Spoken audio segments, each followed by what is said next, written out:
Channel of Vadodara. વડોદરાના યુવા સાંસદ ડોક્ટર હેમાંગ જોશીએ દિલ્હીના બજેટ સત્રને અધવચ્ચેથી છોડી દઈને વડોદરાની મુલાકાતે આવી પહોંચ્યા હતા, જેમને આજવા સરોવરની મુલાકાત લીધી હતી।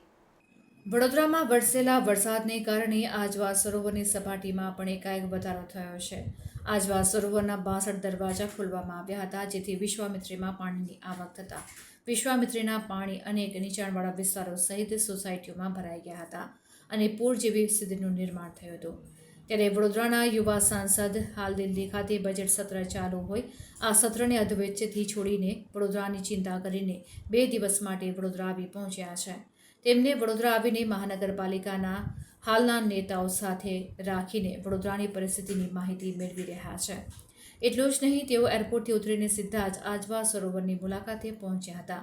તેમની સાથે પાણી પુરવઠા કમિટીના ચેરમેન મહાવીરસિંહ તેમજ કાઉન્સિલર પણ જોડાયા હતા, જ્યાં તેમણે આજવા સરોવરની પરિસ્થિતિનો ચિતાર મેળવ્યો હતો અને વડોદરા શહેરની કોઈપણ પરિસ્થિતિને પહોંચી વળવા તેમજ સાવચેતી રાખવા માટેના સૂચનો કર્યા હતા। એક નજારો કંઈક અલગ હતો અને 62 દરવાજા જ્યારે ખુલ્લા મૂકવામાં આવ્યા હતા ત્યારે અહીંની જે પરિસ્થિતિ હતી તે પરિસ્થિતિ કંઈક અલગ હતી ને હવે આજની જે પરિસ્થિતિ છે ખૂબ સારું છે। વરસાદ પણ બંધ છે, જે પાણીનું લેવલ હતું તે પણ ઓછું થઈ ગયું છે અને વિશ્વામિત્રીની વાત કરીએ તો હાલ 22 ફૂટ ને 55 સુધી પહોંચી છે। એટલે અહીંથી જો પાણી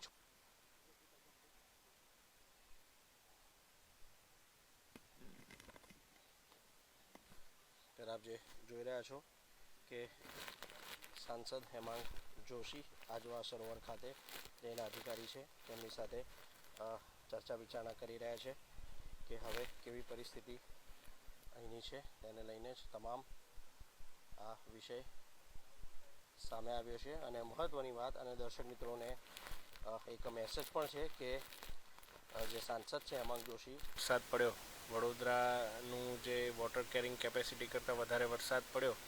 અને એને કારણે ઠેર ઠેર પાણી ભરાવાનું જે સમસ્યા સર્જાઈ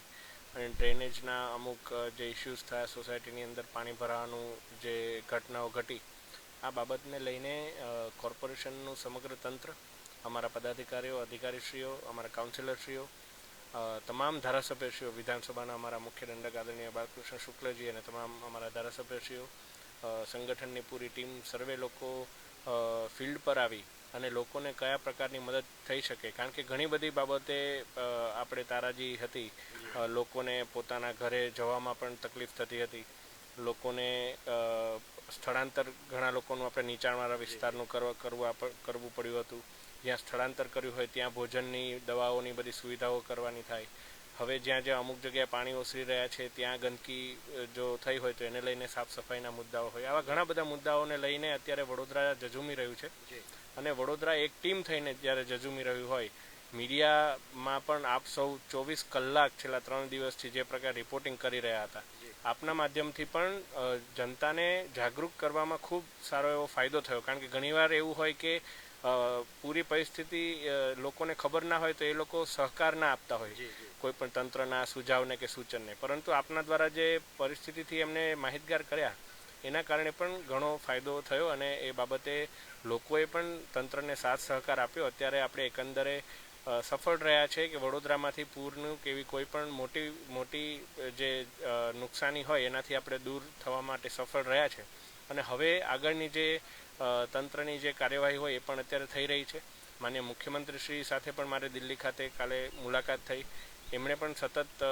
અપડેટ મેળવી રહ્યા હતા વડોદરાની જે પરિસ્થિતિ છે એમને લઈને મ્યુનિસિપલ કમિશનરશ્રી, કલેક્ટરશ્રી અને અમારા ધારાસભ્યશ્રીઓ પાસેથી, અને એમને જ્યારે અમે લોકોએ રજૂઆત કરી કે સાહેબ આપણે જે જગ્યા પર સ્થળાંતર કર્યું હોય અથવા પાણી ખૂબ ભરાઈને કોઈ નુકસાની થઈ હોય તો એનો જે તે જગ્યા પર સર્વે થઈ અને એ પ્રકારે એમને સહાય પણ મળે, તો એમાં પણ માનનીય મુખ્યમંત્રીશ્રીએ ખૂબ જ પોઝિટિવ વલણ દાખવી અને એ પ્રકારની તંત્રને સૂચના આપવાનું પણ શરૂ થયું છે। અમને હમણાં હું આવતો હતો ત્યારે જ મને સમાચાર મળ્યા કે માંજલપુર વિસ્તારમાં સર્વે શરૂ થઈ ગયો છે નીચાણવાળા વિસ્તારનો। આ પ્રકારે તમામ જગ્યાએ પણ થશે, પરંતુ જે પ્રકારે આપણે એક અત્યારે સાથે મળીને આ સંકટથી આપણે ઝઝૂમી રહ્યા છે ત્યારે સમગ્ર ટીમ વડોદરાને હું ખૂબ ખૂબ અભિનંદન પાઠવું છું અને આ જ રીતે આપણે અત્યારે આજવા નું જે ઇન્સ્પેક્શન માટે હું આવ્યો છું. આજવા ડેમ એ અત્યારે એના જે દરવાજા છે એ આપણે હોલ પર રાખ્યા છે, અત્યારે બંધ છે અને વિશ્વામિત્રનું લેવલ પણ ધીમે ધીમે નીચું જઈ રહ્યું છે. એટલે આ જે વોટર લેવલ બેલેન્સ કરવામાં જે કોઠાસૂઝ આપણા કોર્પોરેશનના અધિકારીઓ અને પદાધિકારીઓએ વાપરી એ ખરેખર વડોદરાને ખૂબ મોટા સંકટથી દૂર કરવામાં કારગર સાબિત થઈ છે. આ ખૂબ એક સ્માર્ટ મૂવ આપણે કહેવાય કે જે પ્રકારે municipal commissioner Shri, mayor, standing chairman, deputy mayor અને તમામ લોકોએ સાથે મળીને લીધો. સરકારશ્રીનું માર્ગદર્શન, આપણા પ્રભારી મંત્રીશ્રી, મુખ્યમંત્રીશ્રીનું માર્ગદર્શન મેળવીને જે પ્રકારે એમણે જે નિર્ણય લીધો એ પણ ખૂબ સુંદર નિર્ણય છે અને એને કારણે પણ વડોદરાને એકંદરે પાણીના ભરાવથી બચાવવા માટે આપણે સફળ રહ્યા છે. હેમાંગ પ્રકાશની વાત કરીએ, જે લોકોના ઘરોમાં પાણી ભરાયા છે ત્યાં જ એમને હજુ કંઈ ટેન્શન છે, કારણ કે ઘરની જે સાફ સફાઈ છે તેઓ દ્વારા નથી થઈ રહી. કોર્પોરેશનને આપ દ્વારા શું સૂચના રહેશે, કારણ કે ક્યાંક ને ક્યાંક એ લોકો હજુ પણ ચિંતામાં છે, કાદવ કિચડથી ઘર ભરાયેલા છે? જી ચોક્કસ, હવે એ પ્રકારની તમામ કામગીરીઓ શરૂ કરી દેવામાં આવી છે. ઓલરેડી એ બાબતે માનનીય મ્યુનિસિપલ કમિશનરશ્રીએ આદેશ આપેલા છે અને સ્વચ્છતા જળવાય અને ગંદકીજન્ય રોગચાળો ના ફેલાય એ પણ કોર્પોરેશનની એક પ્રાથમિકતા છે. એ ઓલરેડી એ બાબતે અમારે ચર્ચા વિચારણા થયેલ છે, તો એ બાબતે પણ કોર્પોરેશન દ્વારા જરૂરી જે કંઈ પણ પગલાં હશે એ લેવામાં આવશે.